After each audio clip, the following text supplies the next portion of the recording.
Bonjour bien-aimés dans le Seigneur, je bénis le Seigneur Jésus-Christ, notre Dieu, notre Père, lui qui dans son amour nous enseigne, nous parle des choses qui arrivent bientôt, afin que nous puissions nous préparer en conséquence pour ne pas rater l'annonce avec l'agneau. Bien-aimés, aujourd'hui nous allons partager l'Apocalypse 6 en entier parce que là nous allons voir les 6 premiers sceaux, si elles sont déjà ouvertes ou pas. Nous avons dit que Dieu nous a interpellés par des lettres qu'il a écrites aux églises et dont chacun devait lire et comprendre là où il est appelé à ranger quelque chose afin que nous soyons tous prêts à l'enlèvement. Et la fois passée, nous avons vu que le trône des dieux était déjà organisé et nous avons vu cette organisation et l'activité principale qui est l'adoration. Aujourd'hui, nous allons partager sur les 6 premiers sceaux et nous allons voir si ces sceaux sont accomplis ou pas. Alors, nous allons commencer par lire chaque sceau et vérifier si elle est déjà arrivée. Premièrement, je commence par lire les 4 premiers sceaux que je lis au nom de Jésus. Je regardais quand l'agneau ouvrit un de 7 sceaux et j'entendis l'un des 4 êtres vivants qui disait comme d'une voix des tonnerres, « Viens !» Je regardai et voici parut un cheval blanc. Celui qui le montait avait un arc. Une couronne lui fut donnée et il partit en vainqueur et pour vaincre. Quand il ouvrit les seconds sceaux, j'attendis les seconds êtres vivants qui disaient « Viens !» Et il sortit un autre cheval roux. Celui qui le montait reçut le pouvoir d'enlever la paix de la terre, afin que les hommes s'égorgent les uns les autres, et une grande épée lui fut donnée. Quand il ouvrit le 3e sceau, j'entendis le 3e être vivant qui disait « Viens !» Je regardai et voici parut un cheval noir. Celui qui le montait tenait une balance dans sa main, et j'entendis au milieu des 4 êtres vivants une voix disait « Une mesure de blé pour un denier et 3 mesures d'orge pour un denier, mais ne fais point de mal à l'huile et au vin. » Quand il ouvrit le 4e sceau, j'entendis la voix du 4e être vivant qui disait « Viens !»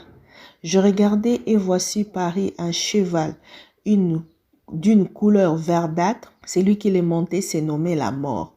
Et les séjours de mort l'accompagnaient. Le pouvoir leur fut donné sur le quart de la terre pour faire périr les hommes par l'épée, par la famine, par la mortalité et par les bêtes sauvages de la terre. Bien-aimés, nous allons partager sur ces 4 fléaux. Sont-ils déjà accomplis ou pas? Mais j'aimerais qu'on rentre un peu en arrière. Si nous allons dans Ézéchiel, les chapitres 14, 21, la Bible nous dit le Seigneur était en train de parler. Oui, ainsi parle le Seigneur, l'Éternel. Quoique j'avoue ou je fasse contre Jérusalem mes 4 châtiments terribles, l'épée, la famine, les bêtes féroces et la peste pour exterminer les hommes et la terre, je garderai toujours un reste qui vont échapper à cela. Pourquoi? Parce que Dieu n'est pas là pour exterminer l'homme. Il ne veut pas finir avec l'homme. Avec le péché d'Adam et Ève, tous ces 4 fléaux, Dieu avait déjà commencé à frapper nos patriarches. Ils ont été frappés de l'épée, des bêtes féroces, de la famine, des terribles châtiments, du tremblement. Tout cela a été déjà fait. Tous ces 4 fléaux ont commencé depuis l'époque de nos patriarches et personne ne s'est repenté, personne ne revenait à Dieu. Dieu a même frappé à l'époque de Noé et peut-être aussi par le feu, l'époque des Sodome et Gomorrhe, rien à faire. Le petit nombre de personnes qui vont rester, ils vont toujours recommencer avec le mal. Hébreux 1 nous a montré que Dieu a tout fait. Il a cherché des émissaires, des envoyés pour parler aux hommes. L'homme n'écoute pas. Alors, dans ces temps derniers, il nous a envoyé son Fils, dont il est lui-même, pour regarder ce qui ne va pas, pour sauver l'homme. Et c'est ce que Jésus-Christ avait fait à la croix. Aujourd'hui, bien-aimés, si nous avons regardé, il y a 6 fléaux 4 se sont déjà accomplis. Donc, il nous reste 2 fléaux. Et le 5e fléau, c'est ce que demandent les âmes de saints. La Bible dit, quand il ouvrit le 5e fléau, j'ai vu sous l'autel les âmes de ceux qui avaient été immolés à cause de la parole de Dieu et à cause du témoignage qu'ils avaient rendu. Ils crièrent d'une voix forte en disant, « Jusqu'à quand, Maître saint et véritable, tarderas-tu à juger, à tirer vengeance de notre sang sur les habitants de la terre? » Bien-aimés, avant de parler de cela, nous allons rentrer un peu en arrière. Nous allons lire Matthieu 24 à partir du verset 4 jusqu'à 12. Ici, pendant que les âmes de saints sont en train de réclamer vengeance, on leur a fait asseoir, on leur a donné chacun une robe blanche et on leur dit, reposez-vous, attendez que tous les élus soient au complet parce que eux aussi vont mourir par l'épée comme vous, ils vont aussi souffrir au nom de Jésus et lorsqu'ils viendront, alors sera la fin. Donc c'est ce que le monde attend, que nous autres élus puisse aussi en finir avec la vie afin que toutes les choses se stoppent. Maintenant, regardez, Jésus-Christ déjà, il parlait des choses qui vont venir. Jésus leur répondit, « Prenez garde que personne ne vous séduise, car plusieurs viendront sous mon nom, disant, c'est moi qui suis le Christ, et séduiront beaucoup de gens. Vous entendrez parler des guerres et les bruits des guerres. Gardez-vous d'être troublés, car il faut que ces choses arrivent, mais ce ne sera pas encore la fin. Une nation s'élèvera contre une nation et un royaume contre un royaume et il y aura en divers lieux de famine, des tremblements de terre. Tout cela ne serait que le commencement des douleurs. Alors on vous livrera au tourment et on vous fera mourir et vous serez haïs de toutes les nations à cause de mon nom. Alors aussi plusieurs succomberont et ils se trahiront, se haïront les uns les autres. Plusieurs faux prophètes s'élèveront et ils séduiront beaucoup de gens. Et parce que l'iniquité sera accrue, la charité d'un plus grand nombre se refroidira. Mais celui qui persévérera jusqu'à la fin sera sauvé. Donc Jésus-Christ en venant avant qu'il puisse juger, parce que lorsque les âmes réclament vengeance, Jésus-Christ lui-même est descendu sur la terre pour sauver beaucoup des hommes, pour rendre tout le monde juste, pour que personne ne dise que non, moi j'étais encore sous l'emprise du péché. Là, on n'est plus sous l'emprise du péché. Jésus-Christ a rendu tout le monde capable de fuir le péché, de crucifier son corps. Personne ne sera tenté au-delà de ses efforts pour que personne ne puisse dire que non, j'étais tenté plus fort que moi. Dieu ne tente personne et nous sommes tentés par nos convoitises. Donc aujourd'hui, chacun doit faire tout pour finir avec le péché, pour marcher selon l'esprit, pour ne pas accomplir les œuvres de la chair, aimer son prochain pour accomplir toute la loi.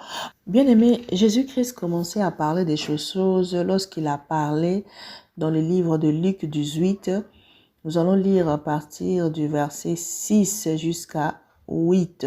Je lis au nom de Jésus. Le Seigneur ajouta, « Entendez ce que dit les juges iniques. Et Dieu ne fera-t-il pas justice à ses élus qui crient à lui jour et nuit et tardera-t-il à leur égard? Je vous le dis, il leur fera promptement justice, mais quand le Fils de l'homme viendra, trouvera-t-il la foi sur la terre? » Il dit encore cette parabole en vue de certaines personnes, se persuadant qu'elles étaient justes et ne faisaient aucun cas des autres.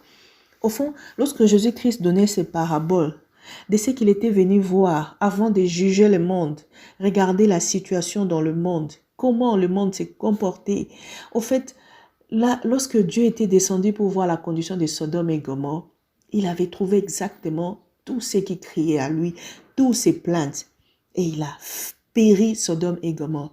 Jésus-Christ est venu aussi regarder avant de juger parce que les âmes de saints réclament vengeance. Il vient, il regarde, il dit, est-ce que je ne serai pas capable de leur rendre justice? Parce que ils disent nuit et jour, pourquoi je tarde à rendre justice afin que les choses commencent à vivre dans la Nouvelle Jérusalem. Parce que si on n'a pas encore ouvert la Nouvelle Jérusalem, c'est parce que le Seigneur attend que tout le monde soit arrivé. C'est pourquoi on leur dit, à propos de ce temps, Soyez calmes jusqu'à ce que soit au complet le nombre de vos compagnons de service et de vos frères qui devaient être aussi mis à mort comme vous. Et lorsque tous les nombres là va s'accomplir, la Bible nous dit dans Luc 23, le chapitre 29 à 30, « Car voici les jours viendront où l'on dira, heureuses les stériles, heureuses les entrailles qui n'ont point enfanté et les mamelles qui n'ont point allaité. Alors ils se mettront à dire aux montagnes, tombez sur nous, et aux collines, couvrez-nous. » Bien-aimés, ça c'est les cris des gens qui vont commencer à pleurer à la fin du monde.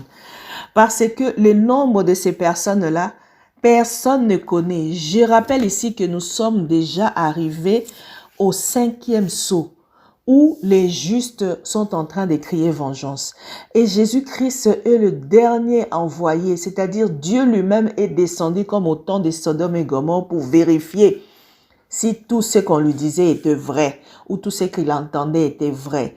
Et il a vérifié, il a trouvé que c'était abominable, il les a tous exterminés. Alors il est venu encore en tant que Dieu pour regarder la condition de l'homme. Peut-être il dit, bon, moi-même je vais leur montrer comment faire les choses, je vais leur justifier, je vais leur sanctifier, je vais crucifier cette emprise de la chair au péché et je vais donner à tout le monde l'occasion de se repentir, d'être responsable de sa vie. Et après, lorsque le nombre de tous ses compagnons, des frères et de saints vont s'accomplir, je veux renverser toutes choses. Et c'est là que sera le 6e sceau, lorsque le ciel se retirera comme un livre qu'on roule, et tous les montagnes et les îles seront remuées de leur place, les rois de la terre, les grands et les chefs militaires, les riches et les puissants, tous les esclaves et les hommes libres se cacheront dans les cavernes, comme on l'a dit dans Luc 23, les chapitres 29 à 30. Ils vont demander aux montagnes, tombe sur nous pour mourir, mais il n'y aura pas cela. Parce que les fléaux du temps de la fin vont commencer, l'antichrist va entrer en action et beaucoup de choses vont arriver et l'enlèvement sera fait. Donc, si vous avez les oreilles, vous avez compris que nous sommes à l'approche du temps de la fin.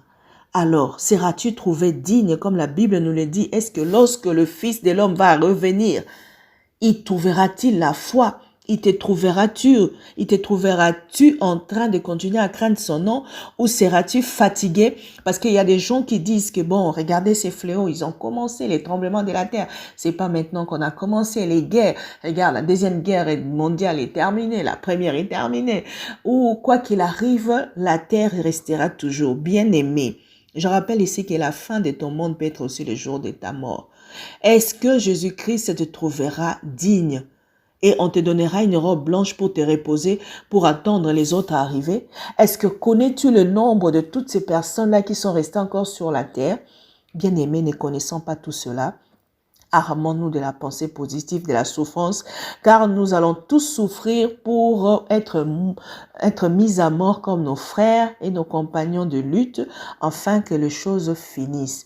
Alors nous allons prier le Seigneur pour qu'il nous garde, pour qu'il nous donne la force de résister jusqu'à la mort, jusqu'au sang, afin que nous puissions trouver digne d'entrer dans son royaume. Prions au nom de Jésus. Éternel Dieu de gloire, tu es tellement bon que c'est une grâce d'être dans ta présence, d'apprendre ces choses, des choses qui sont et des choses qui vont arriver pour que nous puissions nous préparer en conséquence. Depuis le jour où nous lisons ces choses, nous n'avons jamais compris comme cela que les choses se sont tellement approchées. Nous ne voulons pas regarder la routine qui se passe dans le monde, mais nous voulons simplement nous préparer. C'est pourquoi je prie pour mon frère et ma sœur qui m'écoutent, que nous soyons prêts, que nous soyons de ceux-là qui se repentissent, de ceux-là qui ont signé de suivre Jésus-Christ jusqu'à la mort. Car Jésus-Christ a dit, moi le bois sec, regardez ce qu'on m'a fait, et vous le bois mûr. Nous ne sommes pas très forts à résister, mais il nous a donné sa résistance en mourant à la croix.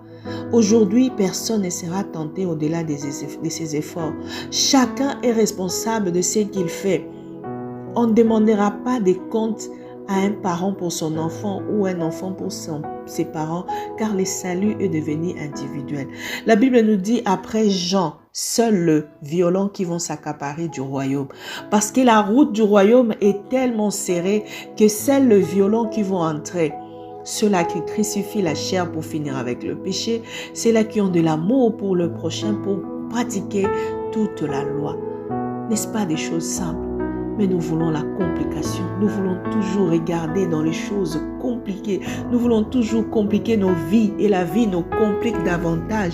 Nous voulons toujours pécher avec ses corps. Moi, je dis toujours, ton premier ennemi, ce n'est pas tes parents ni tes ennemis d'ailleurs, mais c'est toi-même, c'est ton corps que tu dois crucifier en premier pour que tu sois à la défense. Nous sommes appelés avec les armes que le Seigneur nous a données à être toujours dans la défense pour que nous ne puissions pas donner accès au diable. Et lorsque les choses tournent mal, il nous a donné la parole comme le paix qui coupe toutes choses.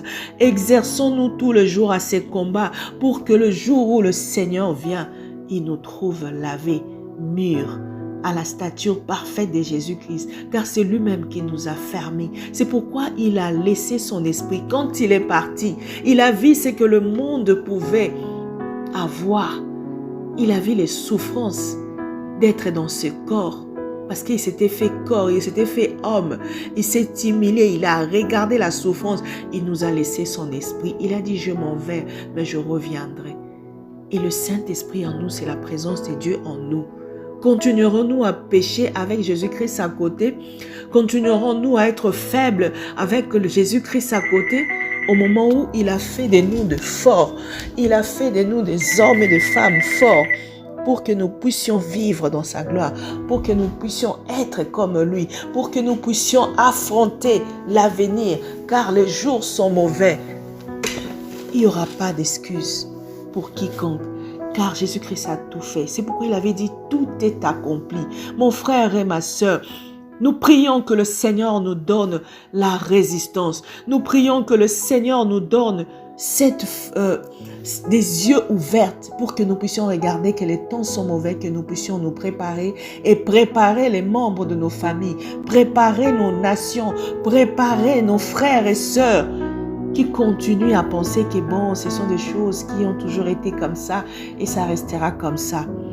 Il y aura des surprises, car le Seigneur reviendra comme un voleur. Oh Seigneur, oh God, oh Seigneur, donne-nous Seigneur de ne pas rater cette journée de la noce. Donne-nous Seigneur, oh Dieu, le privilège d'être compté parmi ces élus que le Saint entende. Donne-nous Seigneur, oh Dieu, cette possibilité de continuer à résister jusqu'au sang, jusqu'à la mort, car les choses vont empirer. Les choses vont empirer. Plusieurs fois, tu me montres combien le diable est en train de jeter des fléaux parce qu'il a le pouvoir de faire tourmenter la terre, de troubler les hommes et les femmes pour que tout se périsse. Et ce qui est bon, c'est que tu gardes toujours un reste pour toi. Et ce reste-là, c'est ceux-là qui n'auront pas souillé leur robe. Nous voulons être parmi ces gens qui ne souillent pas notre avenir, qui ne souillent pas notre vie, pour des choses qui vont périr, car le monde, toute sa gloire va passer. Nous voulons vivre pour ta gloire. Nous voulons vivre pour attendre, Seigneur, oh Dieu, avec de lampes allumées, notre époux que tu es. C'est une grâce de te reconnaître comme époux. Nous voulons être fidèles à notre premier engagement. Nous voulons, Seigneur, oh Dieu, livrer, Seigneur, oh Dieu, nos corps à tout ce qui est fruit de l'esprit pour que notre corps ne nous dirige pas. C'est pourquoi je demande, Seigneur, ton amour et ta miséricorde. Car tu as dit, là où le péché abonde, ta grâce sera bonne. Cette grâce que nous vivons en ce moment puisse abonder dans la vie de mes frères et de mes sœurs qui tardent le pas. Que les écailles tombent, Seigneur, au Dieu des yeux de tes enfants et que tout le monde se prépare, car tu reviens bientôt. Bénis cette journée, bénis tout ce que nous allons manger ou toucher. Donne-nous la santé et la force de parler toujours en ton nom, au nom de Jésus-Christ. Amen.